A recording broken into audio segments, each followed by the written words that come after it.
Before there in our host chat that last time she was on the show, we had so much fun with her. We insisted, we said, Victoria, you must come back and visit us more often because she's such a joy and she has so much great information to give. She is our gluten-free go-to girl, Victoria Yeh, on the show today. It's good to see you again. Thanks so much, DL. You too. Oh my gosh, it's a pleasure to have you. We love when you visit. Let's start off with just a little education background for those maybe who didn't see you last time on gluten and the benefits of eating gluten-free. What's the problem with gluten to begin with? Well, if you have an issue with gluten, so gluten isn't something that everyone has to avoid, right. But if you have celiac disease or you're intolerant to gluten, it can lead to a lot of chronic health issues, anything from sinus problems to digestion, chronic diarrhea or learning disorders, infertility, neurological problems, anything like that.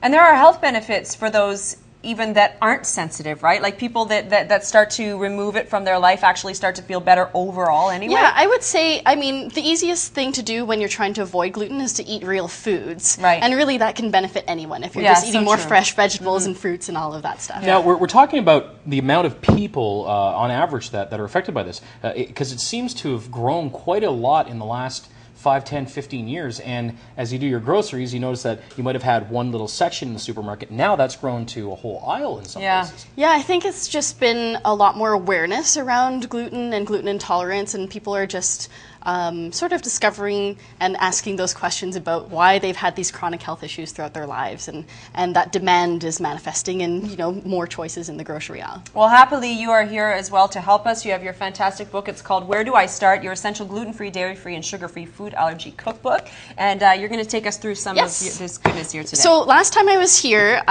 we made a chocolate cake together. Yes, I remember. It was delicious. We also talked about how to make substitutions. So we're going to backstep a little bit, and we're going to make meal food.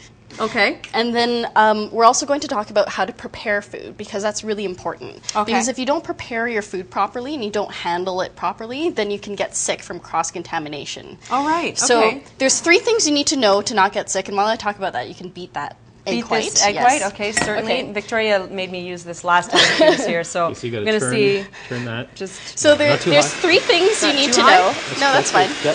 So 3 things you need to know, and the first thing is what has gluten in it. So there's 5 grains. There's wheat, barley, rye, and then also 2 ancient grains called spelt and kamut that have gluten in it. Spelt and kamut have gluten? They do, yeah. Oh, I didn't know that. And then the second thing is you need to know how to read labels. So if you buy anything processed or prepared, you need to read the labels really, really carefully. And there's about, that's good. That's good? Give me a thumbs up if anyone could hear poor Victoria while I was doing that. Was it okay? Thumbs up. Yeah. Good. Excellent. So, I'm just making sure, And I'm going to pour a teaspoon of maple syrup, then I'll put everything in. You could do that again. A teaspoon of rice milk, and a half teaspoon of sea salt. And I'm going to turn this down. Now the sea salt, it's a coarser salt, and it takes its time to dissolve, so you get more of the flavor. Yeah, and the sea salt also has more trace minerals in it, so it's healthier too. As and that's opposed good. to your run-of-the-mill, typical Sifto table salt. Yeah, exactly. Nothing. Okay, you're all wearing black today, right? I know. Just my but the shot was on her, so that's good. Okay. So actually, Cub, I'm going to get you to peel 2 oranges there while we do this. And the reason why we beat this and we added that stuff is for the nuts. So we're going to make some roasted nuts. So TL, you can grab those pecans and almonds and pour it in here, and then just mix it. I am nuts. Well, hey, but just stir it with a spoon. You can save that for the weekends there, my friend. So we were talking about reading food labels. So there's about 2 pages in my book about all the hidden sources and what you should look for when you're looking for hidden sources of gluten. Yeah. If you're in doubt, you can call the manufacturer. On the back of most package labels, there's going to be an 800 number, and you can call them and ask them if that actually exists. Yeah, so ask them. Someone will answer. Ask them if it's gluten-free, and then second, if it's produced in a gluten-free facility, right? It's like nuts, a nut allergy, right? Do you know what? I'm glad that you bring that up, because I think when people think cross-contamination, they always think of meats. They think of chicken, poultry, that sort of thing. But I don't think people think of grains in that. Well, if you watch any TV and you see any commercials for say Snickers. Candy bars. Now, when you buy a candy bar, on the wrapper, it'll tell you whether or not this is in a facility or not. Exactly. So you can pour those nuts into here and then spread it out into a nice... this kind of thing for roasting nuts before. Yeah, and just spread it out nicely on the pan. And then what you'll do is you'll put it in the oven at about 300 degrees, and then you'll want to stir it every about 10 minutes and then leave it in the oven for about 40 to 60 minutes until they're nice and roasted. You don't want to let them burn, though, because the maple syrup will burn. Sorry, what was the temperature you said? 325 degrees. 325, okay. Yeah. So what we'll do is we'll stick this in the oven, and of course there's some magic that Careful happens. now, that's hot. Ow! Oh my God. How are you doing that with your hands? Oh my You're gosh. pretty incredible there, Victoria. And Wow, these they are look great. so yeah, these are roasted nuts, and basically we'll use that on a salad. So Okay. I brought some salad greens there, Okay. and all you have to do is stir in some nuts, not all of them. Now, what is that? This is a dragon fruit, and this is really cool. It's Oh, sorry. You really are dangerous in here, aren't you? I am. so this is an exotic tropical fruit, and when you cut it open, it's white, a white flesh with black seeds, kind of like kiwi. Wow, look at that. And it's really sweet if you smell that. Wow, it is. Oh, that's Very really nice. nice. And and I also have oil and vinegar there, and I use balsamic vinegar Oh, because that's such a balsamic great vinegar flavor. is made out of grapes, whereas malt vinegar is made out of barley, which has gluten in it, right?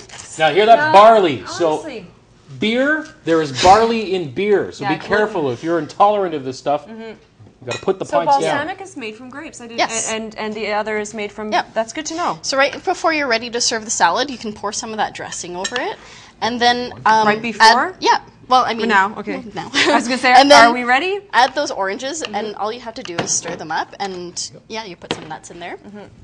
And the great thing about this is the nuts take quite a while to cook, but if you make extras, then you can actually make an extra dessert. So Oh yeah, definitely. I just cut up some dragon fruit here, and then I'm going to add a few nuts, and there you have a salad and dessert all made in one. Yeah, it's amazing. Now, you talk about substitutes. Is it easy to find the substitutes? Because, I mean, honestly, she made a chocolate cake last time, and it was like we had a regular, like, I'm going to say homemade, grandma-made chocolate cake. It was incredible. You had no idea. How do you find sort of some of these things? Like, I mean, obviously you've got a head full of knowledge, but how would those find it? Well, it's in my book. I have substitution charts, which make it really easy. So it says for 1 cup of flour in any recipe, this is what you can use, all the different combinations that are available to you, Okay. and then it'll really end up essentially the same. So a lot of them are cup for cup. Yeah. Really? Yeah. And there's a Well, mystery- you'll have to add different things. So it'll always be more than one type of flour to make up 1 cup of flour of wheat. Okay. But yeah, when that chart, it'll tell you, like 3/4 cup of brown rice flour and 1/4 cup of tapioca starch is the same as 1 cup of wheat. And because there's a misconception that because it's gluten-free, it's taste-free. Yeah, absolutely not. And I actually brought some gluten-free pasta there too, and that I found at Loblaws, and it's brown rice pasta, and it tastes exactly the same as regular pasta. I gave it to my dad, and Oh, yeah, and he said it's okay. He said, "Oh, it tastes like real pasta." People aren't exactly sure what to Okay, expect. so if you do some digging, I always wonder about that. If you see it packaged and it says gluten-free, even though it's packaged and processed a little bit, it is okay. Yeah, you just have to make sure that you do your homework and read Yeah. the labels. Sometimes things will say gluten-free, but not produced in a gluten-free facility. Right. Just because you won't die if you have gluten, Yeah, whereas yeah. you'll die if you have nuts. So Yes. you have to do your own homework and be Yeah, careful. and I'm glad you mentioned about the spelt and the because I'm sure a lot of people don't realize that. They always think barley, Yeah. wheat, like you said, and rye. Well, thank you very much. Thank you. We appreciate it. So good to see you again, Victoria. Glutenfreeliving.ca is the website for Yes. folks that want more information. Exactly. And you're going to come by next time you're in town I as will. well? Okay, good stuff. Victoria Yeh, her book, as I said, where is it here? Where Do I Start? Your Essential Gluten-Free, Dairy-Free, and Sugar-Free Food Allergy Cookbook. You can go to her website for more information on that, too. We're going to take a quick break. Be right back after this. We're going to learn how to change a tire on your bike, in case you need to know. Victoria I need to know Yeh! that. Yeah. Victoria Yeh!